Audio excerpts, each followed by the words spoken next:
Hello, Internet! It's your boy, MC Gingerbread, back at it with another video where I yell into the void. But today, I'm going to be yelling into something that might be very near and dear to you. Your wallet.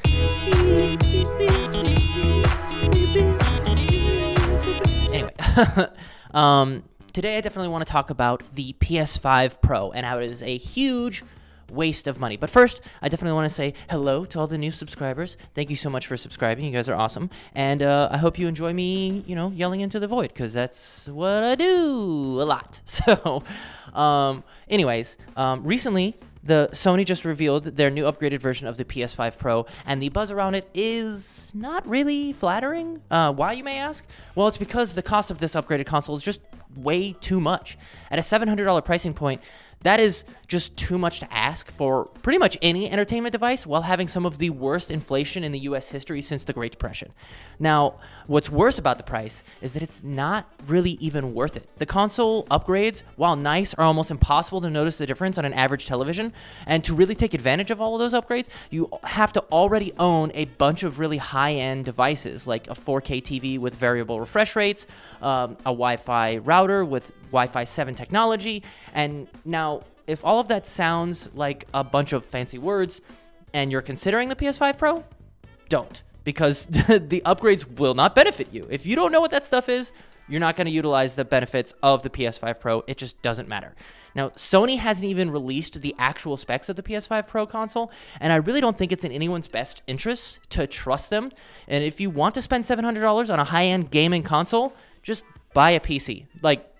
You'll have a larger gaming selection to choose from, and the PC can do way more for around the same price, if not just a little bit slightly more. But if you're spending $700, what is a little bit more in that book? But either way, let me just go ahead and break it down for you, so why you shouldn't trust this huge waste of money. And without further ado, let's get right into it. All right, so first of all, Sony has kind of a habit of releasing junk hardware that's overpriced, and they also have a really sneaky way of pulling extra money out of you at pretty much every purchase. So real quick, I'm just going to list some of the gripes about the PS5 and the surrounding hardware and just give you some background as to why Sony is kind of scummy and you really shouldn't trust them. So when the PS5 first came out, people kind of complained to the fact that you only had 667 gigabytes of storage, and it was also very heavy. To be fair, the Xbox also had similar issues with the storage and the heaviness, but Sony beat their own console record that was originally set by the PS3 in the heaviest console. The big chunky original PS3, it is now beat by the PS5 at 15 pounds. Now, to resolve that issue, they created the slim, smaller version of the original console, but they snuck in a sneaky little price hike there, even though the console's hardware did not change. The disc console was priced at the regular $500, but the discless version, the most popular version they sold because it was $100 cheaper, jumped up $50. So they used the fact that the console now has a terabyte storage as a reason for the price hike, but the disk drive version had that same amount of storage and it didn't go up in price. Or maybe it was because they added that additional attachable disk drive for the diskless version that you could add on later, but the disk drive will cost you an extra $70, so meaning that you could have just bought the disk drive one from the start and saved yourself some money. It's definitely very strange to see a price hike on a console, because normally, as tradition grants it, consoles go down as they get older. But Sony decided to make the already tough-to-get console even more expensive. And that's not the only time that Sony has decided to raise the price on this console. Sony has increased the price of their console not once or twice, but 3 times in the 4 years that it's come out. Now, thankfully, they did not raise the price in the United States, but I think that's due to how vocal the gaming industry is in America, and they definitely feared backlash for raising the price on an already pricey console. Another couple things that I think are just kind of funny are the PlayStation Portal, which I'm sure you saw that, was a handheld gaming peripheral that Sony made to partner with the PS5. And when this first leaked, people were super excited because they thought that Sony was making another standalone handheld system, which was, similar to the likes of the PSP or the PS Vita, whom still have their dedicated communities to this day because they were ahead of their time, especially the PS Vita. Now, sadly, that was not the case. The Portal is more like the Wii U gamepad, but just with a few extra bits. the handheld just allows you essentially to stream your console to the handheld device. And that's really all it can do.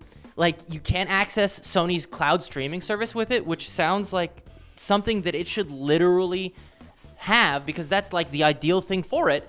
But nope, you can't do that. You can't utilize its own network, so you have to rely on whatever Wi-Fi might be available, which doesn't sound so bad until you realize that stable Wi-Fi with enough connection to stream high-end gaming isn't as easy to come by as you would really think. So 90% of the time, you're just utilizing it at home, and that's about it. Also, good luck playing multiplayer on this thing. It's almost impossible with the constant amount of disconnects. Also, it's not an OLED screen, which is just kind of standard in most handheld devices nowadays, which is kind of silly. Also, it doesn't have Bluetooth, which is the biggest thing, honestly. That is just absolutely wild. And what gets worse is that it turns out the only Bluetooth technology it has is Sony's patented Bluetooth technology that only communicates with their peripherals, which they just happen to come out with at the same time that the Portal came out with. And guess how much it fucking costs? As much as the fucking Portal. $200 for a pair of Bluetooth headphones just so they connect to the already limited PlayStation Portal, which is just insane. Just absolutely crazy. Another thing that is ridiculous that they did was the PlayStation VR 2, another peripheral that was plagued with issues caused completely by Sony's own incompetence. The VR 2 was announced to relative praise as it had a lot of cool upgrades to the original headset that were sorely needed. Now, people liked it until Sony made the baffling decision that none of the VR games from the original PSVR are compatible with the VR 2. So all of those people that built up their VR library utilizing the original headset can now not utilize those games on this new headset, which is just absolutely the dumbest thing ever. Like, why would they do this is anyone's guess, because there's no technological reason why those games cannot be played on the new VR headset. It makes no sense. Every other headset that's come before it can play the original games except for the PlayStation VR. It makes no sense.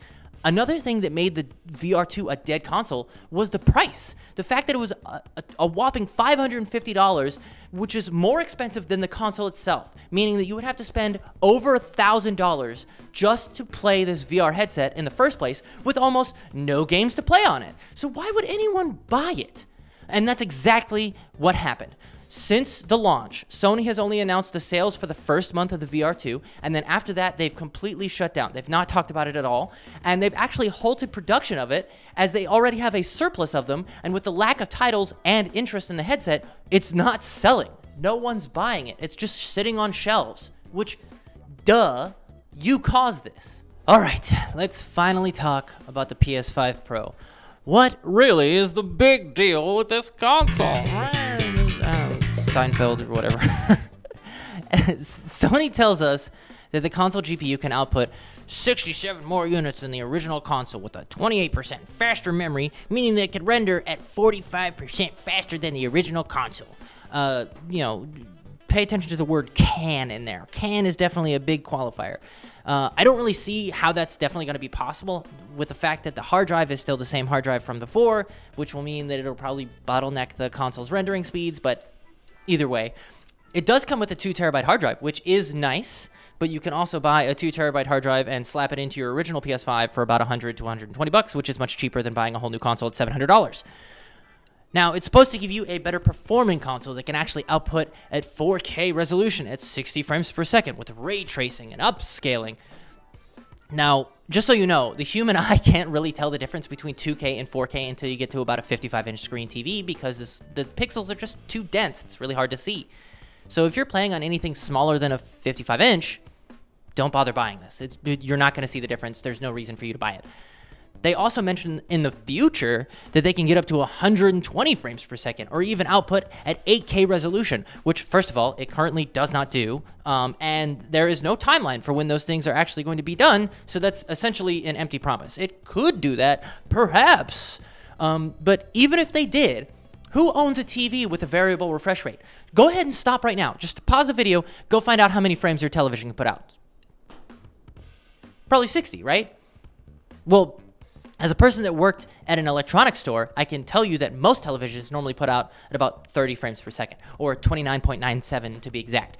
There are TVs that advertise at 60 motion rate, which I can tell you right now, is a trick. Motion rate is not the same thing as frame rate. It is a made-up number that companies utilize to make it sound nice, but it doesn't really mean anything other than like the picture is a little bit smoother. It's still a 30 frames per second television. Now, 60 hertz TVs are definitely becoming the norm, but I cannot say it is the common occurrence. If you haven't bought a fancy TV in the last like 3 or 4 years, you probably don't have 60 frames per second, let alone 120 frames per second. Sony says that 25% of all PS5 owners own 120 frames per second capable TVs, which I highly doubt, and they don't reference any kind of numbers to show that that is true, so I don't really believe them. Also, there's even less people that have an 8K resolution TV, as I'm sure some of you have never even heard of 8K television, which is exactly my point. Almost no one utilizes 8K content, as no one can really view it, because 4K is still kind of getting its footing, and they already are pushing you to the next resolution. So 36K is going to be what you're watching next, and you're essentially just going to be in the room of whatever you're watching, which is like, it's just dumb. Even still, neither of those options are even available at launch at the PS5 Pro, so they are still in development, so those upgrades are just, you know, not a part of this. The upgrades from the original to the Pro are so minuscule that even everything already looks insanely detailed. Even the people that are saying nice things about the PS5 Pro can't really tell the difference or have a hard time doing so. Many of the upgrades were on the subtle side. Sometimes I had to stop and check side by side to appreciate the difference. That is a direct quote from a pro PS5 Pro article, someone that says something good about this thing. Even the reviewer could not barely notice the difference between the graphics quality. And that guy was literally trained to notice the difference. He knows what he's looking for and still had to pause and look hard to be like, oh, there it is. For $700, get out of here. It's other things like the fact that the disc version of this console, there is no disc. Just kidding. There is no disc version of this console. So you have to pay $700, and if you want to play all of your games, you either have to A, rebuy them from the Sony store, which I'm sure they're at full price, or B, you have to spend another $80 on a disk drive in order for you to be able to utilize that thing. And what's even crazier is the fact that it doesn't come with a fucking stand. It doesn't come with the piece of plastic to hold it up. It's $30. $30 you have to pay extra just to get this thing to stand upright, which I'm sure someone could probably 3D print for like $4, which is just so stupid. Like, for $1,000, you can build a PC that could put the PS5 in the dirt, outputting at higher frames rate with quicker load times and more storage. There is no reason to buy this console, especially now that most Sony exclusive games are launching on the PC as well as the PS5. Why even bother buying the console? Now, I know PC building isn't everyone's cup of tea, but there is a lot of retail stores that have pre-built gaming PCs, as well as places that you can go to have them help you build it. Some pre-builds aren't all that great, definitely, so it is important to do some research before buying one, but I assure you it is worth the time investment. You can get way more out of a PC than you can out of a console. You'll get more games, more utilization, more functionality. No one even wants to buy this console, as IGN did multiple polls asking people if they wanted to buy it, and it proved multiple times that $700 is just too much. Only about 10 to 15% of people in the polls actually are interested in buying the console because it's too expensive. That's dumb. Anyways, I think that's enough yelling for one video. What do you guys think? Is $700 too much? Do you have a TV capable of outputting these resolutions and frame rates? Let me know in the comments down below. And of course, please like and subscribe. And as always, thanks for watching, guys. Peace.